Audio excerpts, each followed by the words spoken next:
Hello दोस्तों। भारत की जमीन में कई ऐसे राज दफन हैं जो कई सदियों बाद भी उतने ही अनसुलझे हैं जितने पहले कभी हुआ करते थे। यह रहस्य कुछ ऐसे हैं जिन्हें जितना सुलझाने की कोशिश की जाती है यह उतना ही उलझते चले जाते हैं।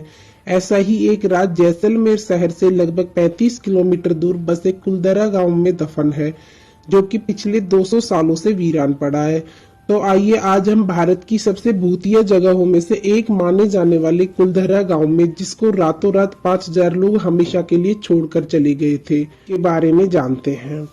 तो दोस्तों, बताया जाता है कि कई साल पहले पालीवाल ब्राह्मण समाज के लोग जैसलमेर में बस गए थे और फिर उन्होंने सरस्वती नदी के किनारे इस कुलधरा गांव को बसाया था। एक ब्राह्मण कदान ने सबसे पहले इस जगह पर अपना घर बनाया था और साथ में एक तालाब भी खोदा था, जिसका नाम उसने उधमसर रखा था। करीब 200 साल पहले जब कुलधरा खंडर नहीं था, तब इस क्षेत्र के आसपास के 84 गांव पालीवाल ब्राह्मणों से आबाद हुआ करते थे।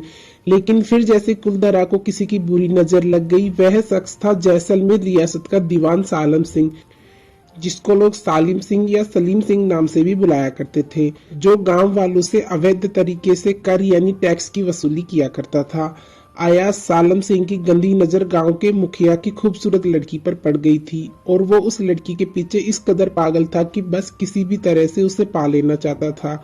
उसने इसके लिए ब्राह्मणों पर दबाव बनाना शुरू कर दिया। हद तो तब हो गई जब सत्ता के मद में चूर उस दीवान ने लड़की के घर संदेश भिजवाया कि अगर अगले पूर्णमासी तक उसे लड़की नहीं मिली तो वह लड़की को उठा ले जाएगा और गांव में कत्लेआम मचा देगा। दीवान और गांव वालों की लड़ाई अब एक कुंवारी लड़की के सम्मान की थी और गांव के आत्मसम्मान की भी।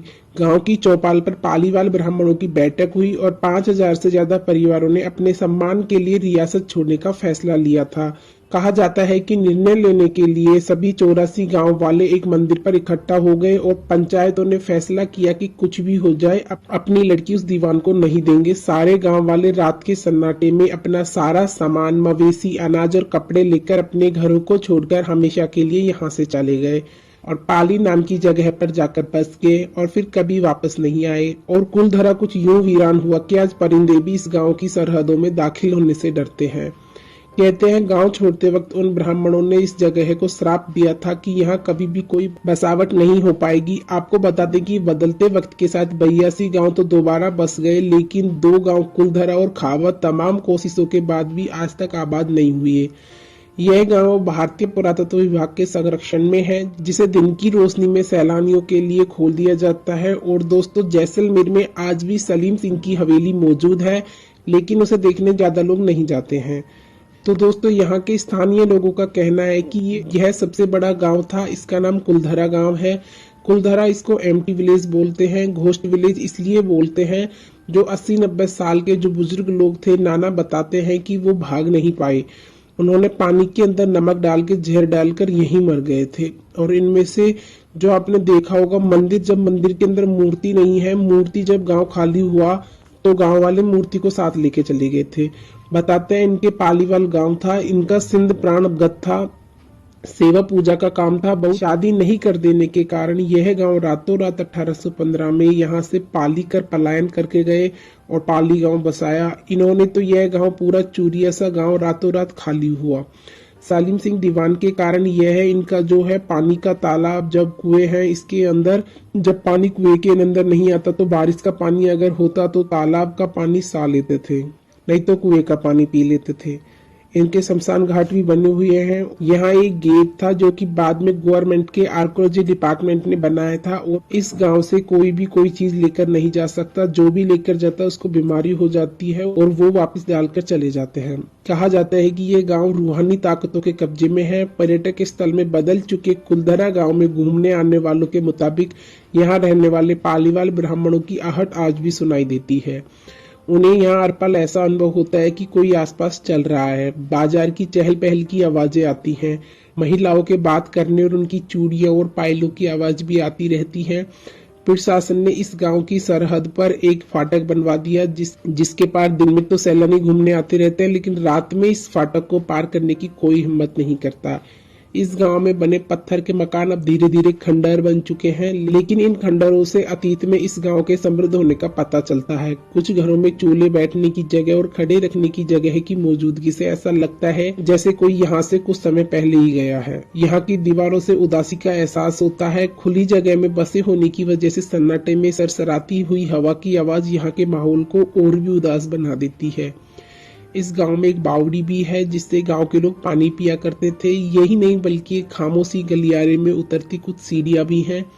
कहते हैं कि शाम ढलने के बाद अक्सर यहाँ कुछ आवाजें सुनाई देती हैं। लोग मानते हैं कि यह आवाज 18वीं सदी का वह दर्द है जिससे पालीवाल ब्राह्मण गुजरे थे। गांव के कुछ मकान है जहां रहस्यमय परछाई अक्सर नजरों के सामने आ जाती है। दिन की रोशनी में सब कुछ इतिहास की किसी कहानी जैसा लगता है, लेकिन शाम ढलते ही कुलधरा के दरवाजे बंद हो जाते हैं और दिखाई देता है रूहानी ताकत पथों का एक रहस्यमय संसार। लोग कहते हैं कि रात के वक्त यहाँ जो भी आया वो हादसे का शिकार हो गया। मई 2013 में दिल्ली से भूत प्रेत व आत्माओं पर रिसर्च करने वाली पैरानॉर्मल सोसाइटी की टीम ने कुलधरा गांव में रात बिताई थी। टीम ने माना कि यहाँ कुछ न कुछ असामान्य जरूर है। शाम के वक्त उनका ड्रोन कैमरा आसमान के गांव की तस्वीर ले रहा था, लेकिन उस बावड़ी के ऊपर आते ही वह कैमरा हवा में गोते लगाता हुआ जमीन पर आ गिरा, जैसे कोई था जिसे वह कैमरा मंजूर न हो।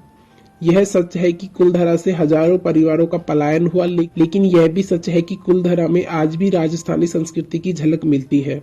पैरानॉर्मल सोसाइटी के उपाध्यक्ष अंशुल शर्मा की मानी जाए तो उनके पास एक डिवाइस है जिसका नाम घोस्ट बॉक्स है।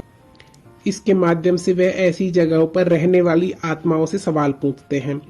कुलधरा में भी उन्होंने ऐसा ही किया। जहां कई आवाजें आई तो कई असामान्य रूप से आत्माओं ने अपने नाम भी बताए। तो दोस्तों, हम आपको बताना चाहेंगे कि आप कुलधरा गांव में रोजाना सुबह 8 बजे से शाम 6 बजे तक घूम सकते हैं, और क्योंकि यह जगह भूतिया मानी जाती है इसलिए सूर्यास्त के बाद इसके द्वार बंद कर दिए जाते हैं। यह जगह जैसलमेर के नजदीक थार रेगिस्तान में होने की वजह से बहुत गर्म रहती है, इसलिए यहाँ घूमने के सबसे अच्छे महीने दिसंबर और जनवरी के हैं, जब आपको यहाँ गर्मी नहीं लगेगी और धूप से परेशान हुए बिना रेगिस्तान में सुनसान पड़े इस कुलधरा गांव को आराम से घूम सकते हैं। तो दोस्तों, यह था कुलधरा गांव और उससे जुड़ा रोचक इतिहास और रहस्य। आपको वीडियो कैसी लगी हमें कमेंट सेक्शन में बताएं। वीडियो पसंद आए तो लाइक, शेयर और सब्सक्राइब करें। थैंक्स।